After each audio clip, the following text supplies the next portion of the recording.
Okay, so let's get right into this. A lot of people want to know, specifically from me, once they're found disabled, how to earn more money. And we're going to be talking about how you could potentially earn more big money while being disabled and how you can actually keep it. This is going to be a three-part series because there's a ton of programs out there. And one surprise, surprise, the politicians, they really want you to go ahead and get back to work and get off of benefits. So when it comes to a lot of these functions and options that involve a carrot for you to get back to work, they're all for it. And you will never see them really ending those. They'll only be building those.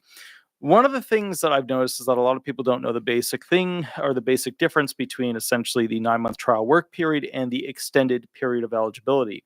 It's like this weird little spot where just people don't know what the difference is between them. So I thought we would start this video with the basics of understanding how this stuff actually works. This video is going to be a little bit smaller, a little bit easier to digest. We're going to have some Social Security rulings, some statute details in it, but I'm going to try and break it down to make it super simple for you to understand what's going on. All right. When you're found disabled, congratulations, you get basically this option called the trial work period. It's 9 months. And during those 9 months, if you go ahead and earn over in 2024, $1,110. Again, $1,110. That's your triggering amount, right? They call it the triggering amount for a trial work period. If you earn over that amount, right? If you trigger the trial work period month, you get 9 of them. Then at that point, basically, you have used up one of your 9 trial work periods. So you've only got 9 of them. So think of like, and it's kind of ironic, but think of like a cat's 9 lives. You only get 9 of them. And here's the bottom line. So if you're earning over $1,110, right, it triggers one. And then at that point, you can basically earn you could earn $1 trillion. Not that you have the capacity to do that, nobody does, but the bottom line is you could earn $1 trillion in that period. It's absolutely mind-boggling to think that, but you could earn $1 trillion during that period, right? If you were on SSDI benefits, and go ahead and just to clarify, you could keep it. I mean, you'd be taxed on in different ways, and they try and tax your SSDI benefits. But the point is, you could keep it because with that trial work period, you're allowed to earn money and keep it. The whole idea is they give you 9 months to try and figure stuff out so you can go back into the work environment. Everybody knows the trial work period program. Everybody's got that. Everybody's cool with that. That's the baby stuff. But what most people don't know about is the extended eligibility period for the 36 months thereafter. A lot of people don't know what it is, how it works. It's actually quite complex, but we're going to be going through a lot of the details related to how it works. Now, I realize there's not a lot of people watching the video right now because it is 12:57 a.m., basically between, it's May 4th now.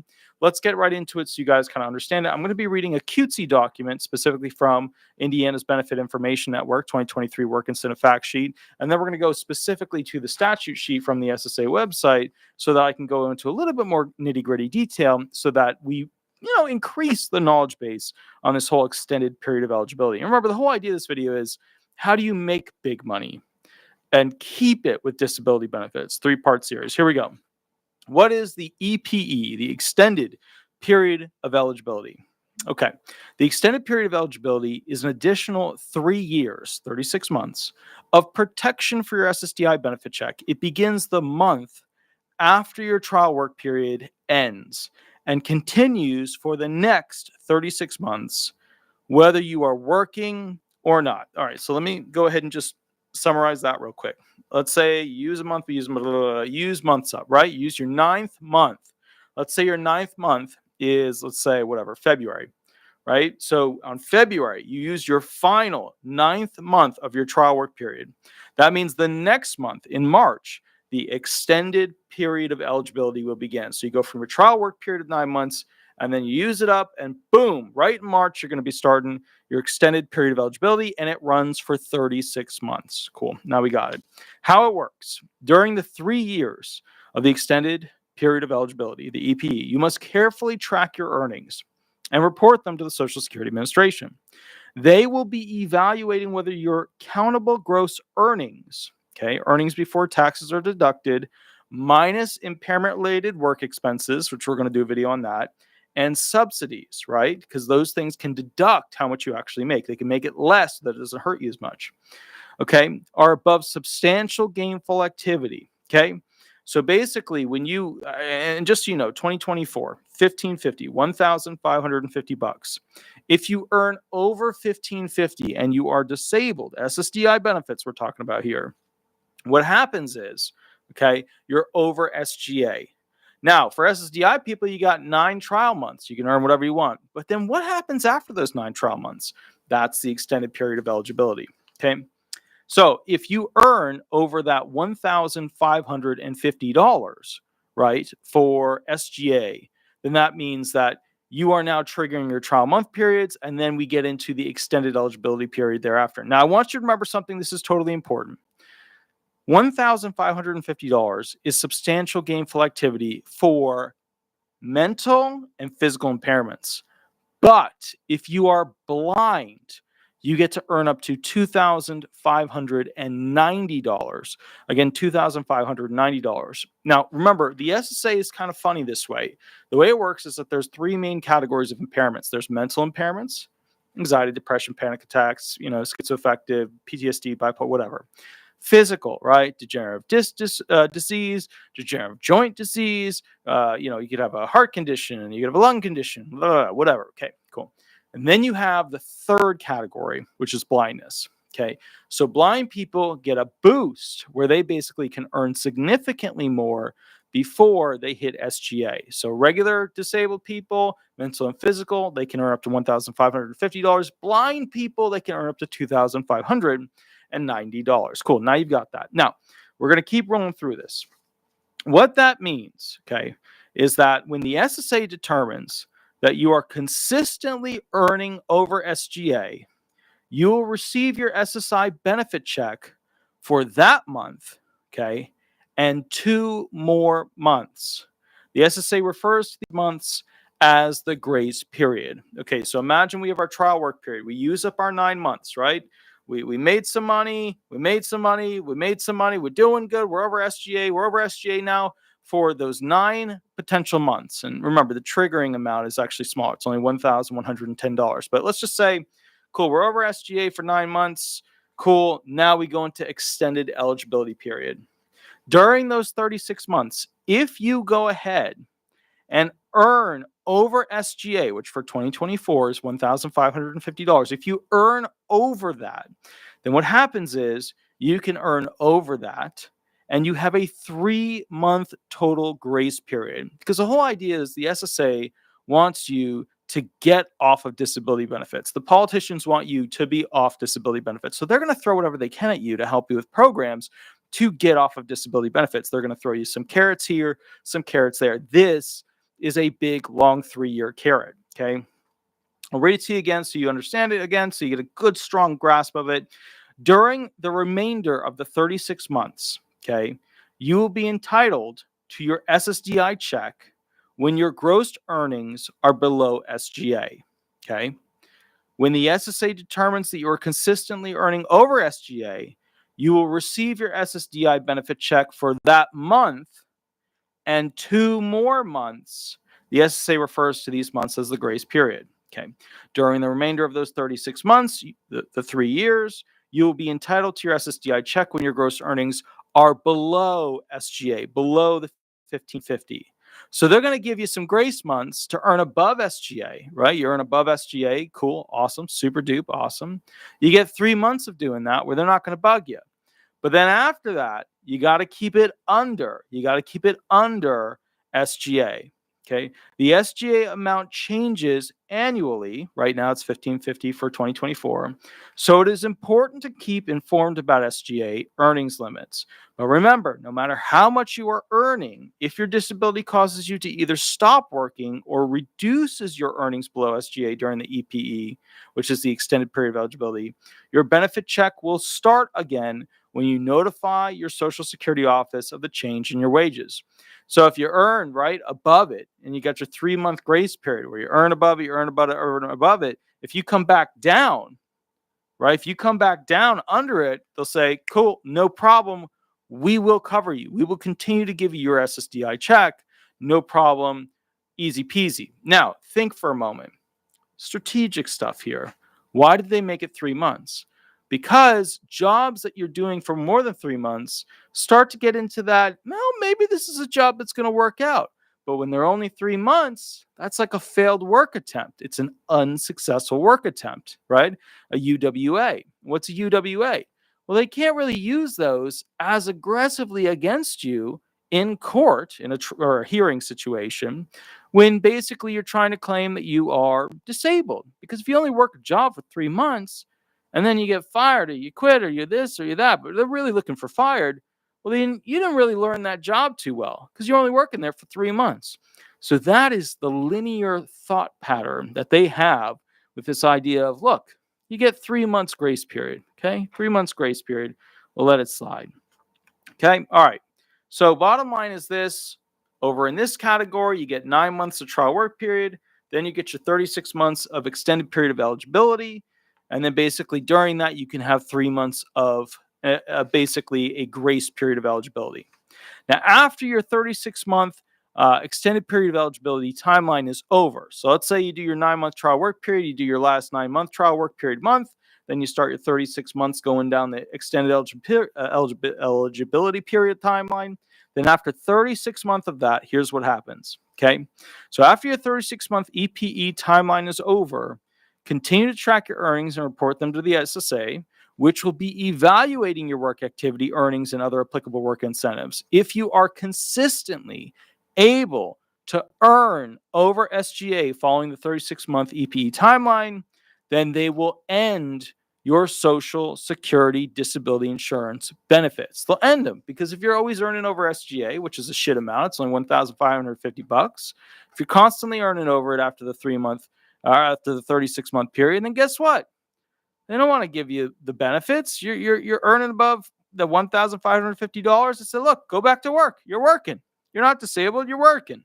So that's the standpoint that they're coming from. Now, with that said, there's all kinds of programs that come potentially after the EPE, right? You could go into a trial or a ticket to work, right, option. You could do, a continuation of things with community work incentive coordinators, and you could go ahead and do additional subsidy options. You do all these things. But for the purpose of this video, we're focusing on the trial work period, right? Where you going, or sorry, the 9-month trial work period and the extended period of eligibility and what happens in that little bubble. After that, we'll talk about ticket to work and other things, but I want to focus just on that because this is your starting runway to being able to make larger amounts of money. Okay. Now, we've gone through the basic kitty stuff. Let's now go specifically to the regulations of the SSA. Let's kick the knowledge up. Let's hit it a little bit harder so that we feel some goodness here. When does the extended period of eligibility begin and end? The EPE begins the month after the trial work period ends, whether the beneficiary is working or not. So you got that. The moment you do your 9th trial work period month, boom, next month is 36 EPE, extended period of eligibility. The first 36 months after the trial work period is the re-entitlement period. So think about the whole 36 months after your trial work period as your whole re-entitlement period option.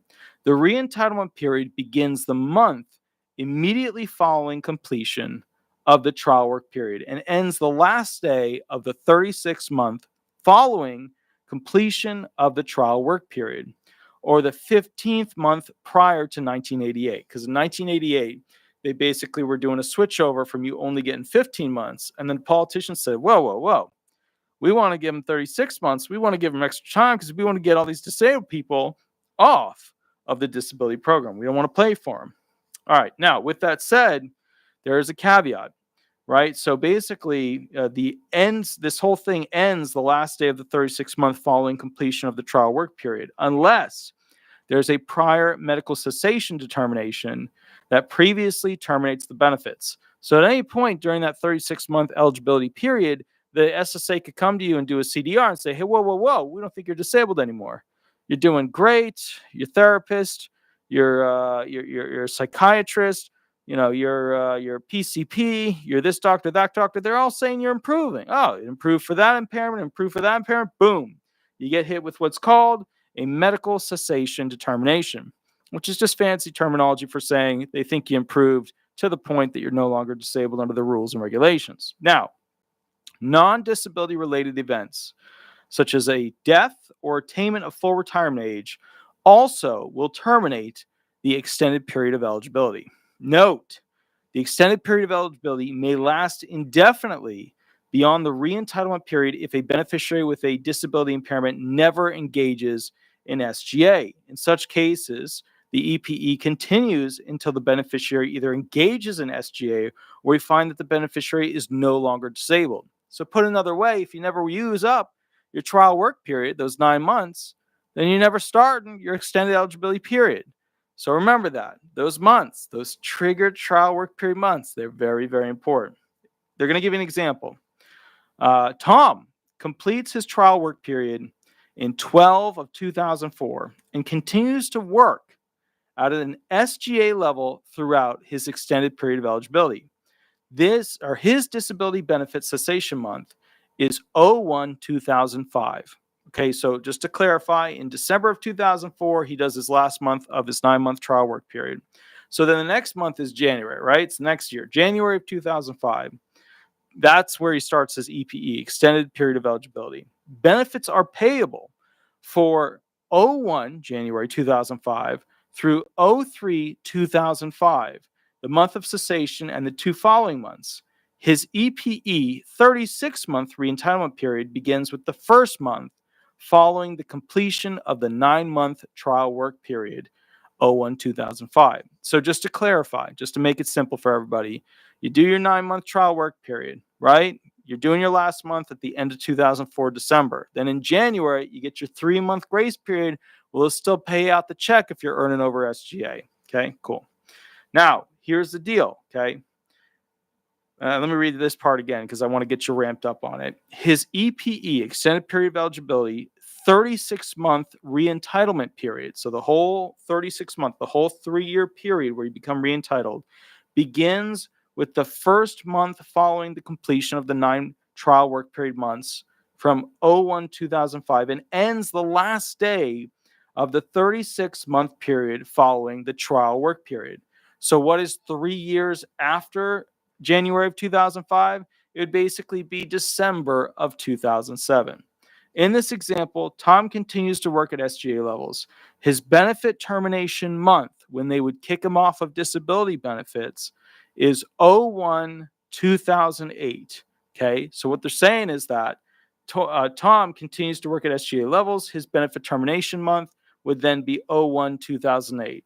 The first month in which he worked SGA after the 36-month of re-entitlement period. Okay, so basically they're looking at saying, we want to give you this program. We want you to continue to work. We want you to continue to push forward. We want you to continue to grow with this thing.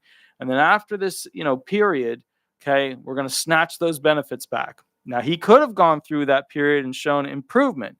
And there are things that are going to trigger one of those medical improvements. So you just got to understand, right? They might, if he's doing well and he's working hard during that extended period of eligibility, they may do an actual medical review. And if they do a medical review on him and he's working hard and he's making big money, guess what? Life is good. Life is very good for him until the SSA knocks on his door and says, hey, guess what? Come here. Guess what? We don't think you're disabled anymore. And that's the game they play with that. Okay. Let's talk about this grace period so you kind of understand what it is. Defining the grace period and the benefit termination month, okay? Grace period. The grace period consists of 3 months, right? We just did that example. There's 3 months of grace period where they treat you like Elvis, everything's good. Okay. The grace period consists of 3 months. The month of disability cessation and the 2 succeeding months following the month of disability cessation. Okay.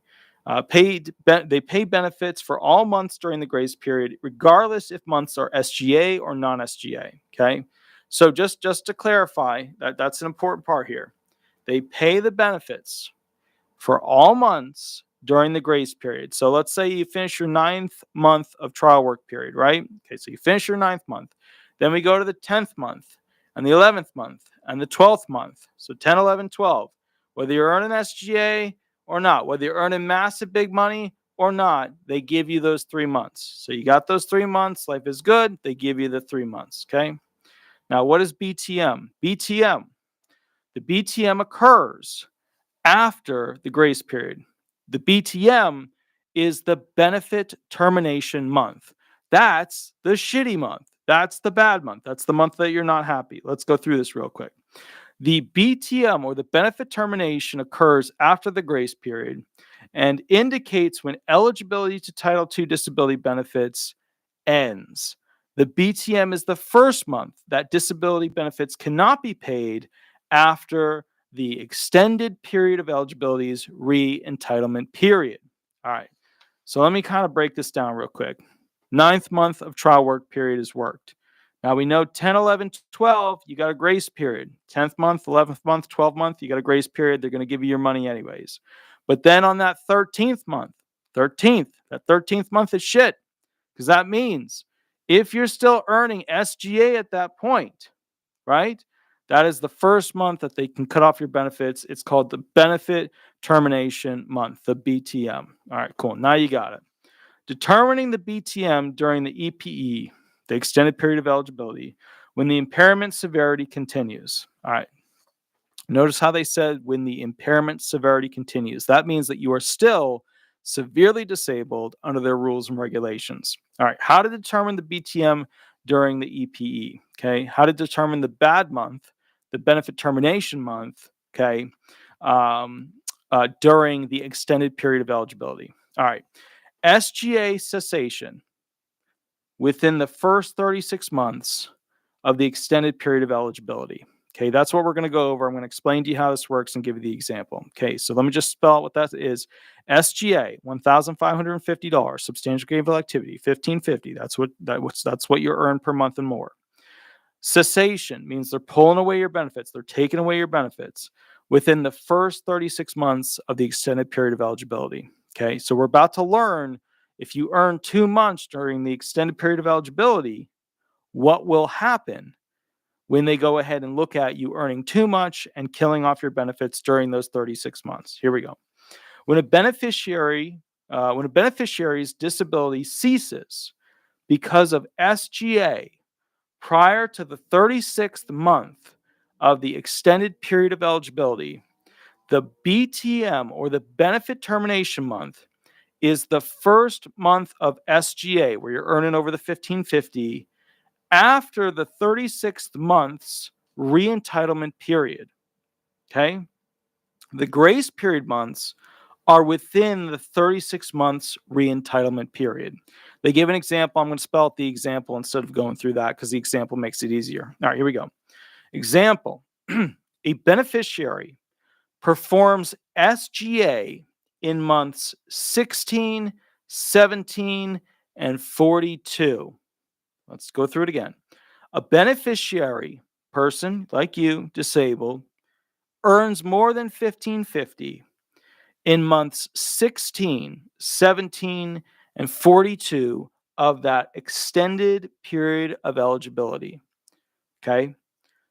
Months 16, 17, and 18 are the grace months, because we know when you hit that first month during the extended period of eligibility, whether it's 10 months after your last trial work period month, whether it's 2 months after your last trial work period month, whether it's 20 months after your last trial work period month, right? You got 9 months trial work period, right? And then let's say you wait 6 months, 10 months, 15 months, whatever. Put a number in there. That 1 month that you earn over substantial gainful activity, boom, that starts the grace period. And that grace period always runs for 3 months. So let me go back to the example. A beneficiary performs SGA in months 16, 17, and 42 of the extended period of eligibility. Now remember, you hear that 42, you know you're hearing bullshit. You know that month's like, that ain't having nothing to do with this equation, right? You know when you hear 16, that's the first month. So you know 16, 17, 18, that's going to be your grace period, because 3 months, they're continuous, all right? Months 16, 17, and 18 are the grace months. And month 42 is the BTM, the benefit termination month, okay? So the SGA cessation in or after the 36th month of the extended period of eligibility. We're going to explain how that works real quick. Oh, sorry. Let me explain a little bit more about that real quick. So over here, 16, 17, 18, you know that those are going to be your grace period. And then basically once you finish all of those months, right? Once you go through all of that, if you haven't earned SGA, then you just stay on your disability benefits for SSDI until you get to the end of it. And then at that point, once you reach the end of it, if you have a month that's, month 36, month 38, month 39, month 55, month 42, like in this program, the moment you end that extended period of eligibility, you got no more grace months. The moment you go over SGA, they come for you. They take your benefits. And that, when they take your benefits month, becomes the benefit termination month. Cool. All right, now you got it. Good to go. Okay. All right, now here's the deal. Now we're going to go over SGA cessation in or after the 36th month of the extended period of eligibility. Okay, so SGA, you're earning over $1,550. Cessation, they find out they want to take your benefits in or after the 36th month of extended period of eligibility. Okay, so somewhere in between the first month of the 36 months and the last month of the 36th month. When a beneficiary, you, the disabled person, okay, when the beneficiary's disability ceases because of SGA, because you're earning over $1,550, in or after the 36th month, so it's after, so potentially even after the extended period of eligibility, okay, the grace period is the following 2 months, and the BTM is the third month after the cessation month. Let me give you the example, and then I'll break it down. A beneficiary, okay, you, the disabled person, performs SGA. You're earning over $1,550 per month in 2024.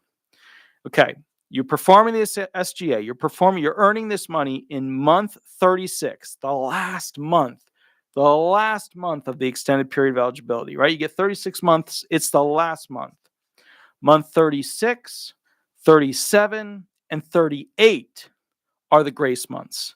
So what happens is, right, let's say you're working your 9-month trial work period. You hit your 9th month. Then you start your extended eligibility period, right? You get 36 months.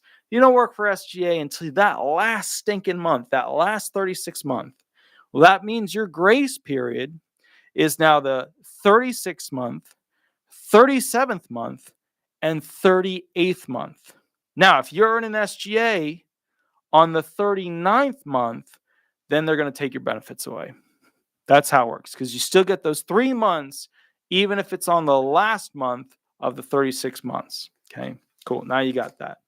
Now, when making a determination on a case where the 15-month re-entitlement period applies from 1988, adjust this guidance accordingly. But let's be honest, it doesn't apply to 1988 stuff, so don't worry about it. Just 36 months. Don't worry about 15 months. All right. BTM, where they cancel your benefits for combined SGA and impairment severity cessation cases.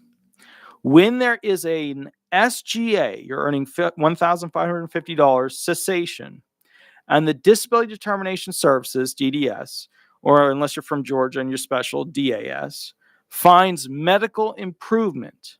Okay, so they're saying you're earning too much in a particular month, and you've medically improved. So they're trying to, kill off your benefits that way too. The month in which they kill your benefits is the earliest of the third month after the medical cessation month determined by DDS or the BTM based on SGA criteria. Okay, so bottom line, I'll read it to you again. The BTM, the month that they cancel your benefits, is the earliest of the third month after the medical cessation, after they kill your benefits. So they kill your benefits. It's the earliest of the third months after that, determined by DDS, they decide it, or the BTM, they end your benefits, or based on the SGA criteria. You don't really need to worry about that. That's a little bit more complicated, but the bottom line is the whole point is to understand how this whole 36-month extended eligibility actually works. And the whole point of that is to kind of point out that you get 3 grace period months. Now, why is this important? Okay. When you go ahead and look at the structure of this thing, it is structured to give you a carrot to basically try and see if you can get back to work. Now, if you were smart and following your earnings, you would go ahead and have the largest earnings you could in trial work period months, and then the 3-month extended eligibility period. And then you would have lined up with that a ticket to work program to go into that. And then basically for 5 years, earn as much as you can while also keeping your benefits, while also not being eligible for a CDR. Theodore, thank you for the $5 donation. That's absolutely amazing. That's awesome. Very cool. Thank you, good sir. That's very cool. So let's talk about what happens when your earnings fall below SGA. During the 36-month period of eligibility, in this extended period of eligibility, okay? Here we go. Re-entitle a beneficiary when earnings fall below SGA within the EPE re-entitlement period. So let's say you're working, right? Okay, you earn over SGA. You get your grace period of 3 months to earn over SGA. Whether you do it or not, they're going to pay you your benefits. On month 4, if your earnings drop below SGA, you're earning less than $1,550, then they got to re-entitle you with those benefits. Reinstatement is effective with the first month of non-SGA. So you better report to the SSA real quick. Hey, I'm not going to be making $1,550 this month. Payments continue through the extended period of eligibility, subject to the rule that no benefit is payable for any month of SGA after the second month following the month of cessation. Okay, so let's say that they cancel your benefits, right? And you're looking at going ahead and turning them back on. All right, so payments continue through the extended period of eligibility, subject to the rule that no benefit is payable for any month of SGA after the second month following the month of cessation. Okay, pretty straightforward, but the bottom line is just understand when you go ahead and keep earning over SGA and you've already used up your 3 months, right? They're going to not really pay you money, your disability benefits at that point going forward. All right. Now, when a beneficiary works and earns $1,550 SGA after the re-entitlement period, when a beneficiary returns to SGA after the 36-month re-entitlement period, eligibility for Title II payments will then end. I'll read it again. When a beneficiary returns to SGA, right? So they're earning over $1,550 after the 36 months. So you got your trial work period of 9 months, then you get to 36 months of extended period of eligibility. So after that, you are basically earning over $1,550. Eligibility for Title II benefits, the payments, it ends. That's it. They're over. You earn over SGA, you don't get to keep the money. Eligibility for Medicare will continue. Okay, now I want to go through this real quick, simplify it because we're going to go to the next video shortly, but here's basically what you need to know from this. If you want to be smart about earning money and protecting yourself from CDRs, continuing disability reviews where they check to see if you're still medically disabled, they use the 8-step sequential process to do an analysis on you. You have a trial work period for 9 months. Then you get 3 months of grace period during your extended eligibility. And then after that, you want to have another program that protects you. So somewhere right at the end of your 9 trial work period months, you want to be talking to somebody at the SSA about a ticket to work program and getting into a ticket to work program to work a job for 5 years to get your feet under you to be able to receive those benefits. Then once you complete the contract over those 5 years, they take away the benefits. During those 5 years, you're not going to be investigated to see if you're still severely impaired, which means you've essentially allowed yourself to earn potentially in each one of these special months an unlimited amount. You could earn $1 million. Not that you have the capacity to do that, but you could potentially earn $1 million in each month of that trial work period, and in each month of those 3 months, 3 grace months in the extended eligibility period, and then go into the ticket to work program. And that would be how you can go ahead and make a ridiculously large amount of money and still keep your benefits throughout the process. Okay, we'll go into more detail. This is just part 1. Looks like Jay gave a $1, which is absolutely amazing. Very, very cool. Awesome. Cameraman, $2. Thank you so much. No worries on missing the past 4 weeks of videos. No biggie, no problem. Absolutely. I'm going to catch you guys at the next video. The next video is spicy. I'm going to be doing a study, but I'm not going to tell you what the study is until we begin the video. With that said, please remember to like, please remember to subscribe, please remember to go to Google and type in Disability Resolution Law Firm, Disability Resolution PA, Professional Association, but just put PA. It'll pop up, throw some stars up there. I'll catch you at the next video. Now, please remember during 9 to 5 at the law firm, Monday through Friday, 9 to 5, don't call the law firm with any quick questions because my staff is being driven up the wall. They're angry at this point because of how many people call in every single day and say, I just have a quick question. Nobody's got a quick question. I go live when I can, Tuesdays and Thursdays, and you get about 5 to 7 minutes to ask a question. I'll answer it for free. If you need more than that, which a lot of you do, but you don't realize it because you'll ask me a question and be like, what do you think about my chances of completing this in a satisfactory amount of time? And then it all working out perfectly. And I'm just like, oh my God, I need to know the medical. I need to know the administrative. I need to know your financial, where your pay stubs, all that stuff. If you need a full hour, you can basically buy a private hour where I put you on my hearing calendar and you are your own little hearing for an hour. The little mini contracts in the bio below. With that said, I'll catch you in the next video. It's going to be spicy, but I promise it's something I put a lot of thought into. And I think it's really important for disabled people to actually watch it. Again, thank you to all those who donated. Thank you to the members. Thank you to those who are able to watch. It is super late. It's 1:30 a.m. I will catch you a little bit later. And Theodore, thank you for the 5 stars. And I will see you at the next video. Thank you so much. Have a wonderful, wonderful night. I'll see you soon. All right. Bye-bye, everybody. Bye-bye.